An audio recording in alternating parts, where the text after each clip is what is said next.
নমস্কার বন্ধুরা, সবাই কেমন আছো? আশা করছি সবাই ভীষণ ভালো আছো। আমিও ভীষণ ভালো আছি।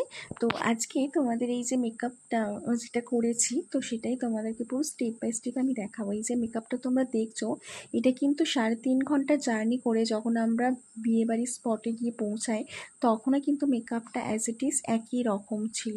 তো কীভাবে এই মেকআপটা একই রকমভাবে স্টে করেছে বা কোনো রকম মেকআপ ওঠেনি, সেটাই আমি পুরো ভিডিওটা তোমাদেরকে সাথে শেয়ার করব। তোমরা দেখতে থাকো।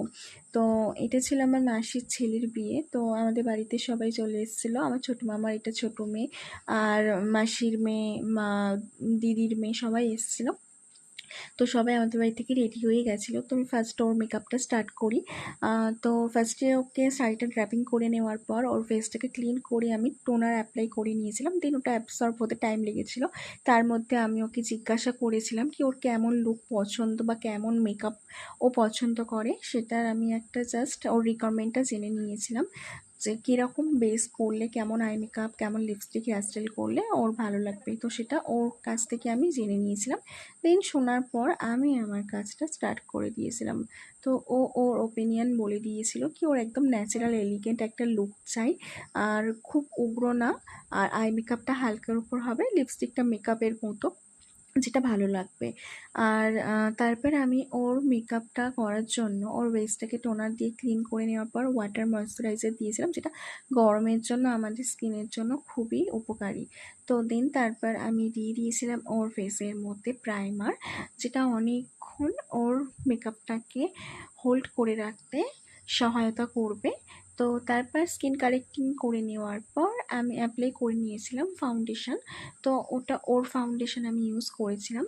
তো ল্যাকমির ফাউন্ডেশন ছিল এটা। তো তোমরা ভাবছো মেকআপ করতে গেলে তোমাদের কাছেও যে প্রোডাক্ট থাকে সেই প্রোডাক্ট দিয়েও তোমরা করতে পারো, যদি তোমরা সঠিক টেকনিক বা প্রসেস জেনে থাকো।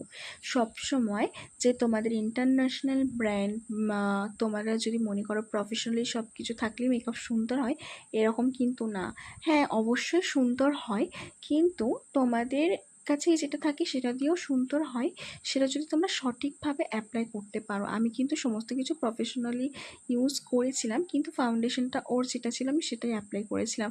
তার সত্ত্বেও কিন্তু ওর মেকআপটা খুবই সুন্দর হয়েছিল, খুবই সুন্দর বেস বসেছিল, আর মেকআপটা কিন্তু অনেকক্ষণ স্টে করেছিল। তো একে একে আমি স্টেপ বাই স্টেপ ওর মেকআপটা অলরেডি প্রায় কমপ্লিটের পথে। লাস্ট আই মেকআপটা ধরেছিলাম। আই মেকআপটা একদম, যেহেতু ও বলেছিল একদম হালকার উপর, আমি সেহেতু বেশি টিপ বা কিছু সিমারি বা অনেক রকমের কাট ক্রিজ, তো এই সমস্ত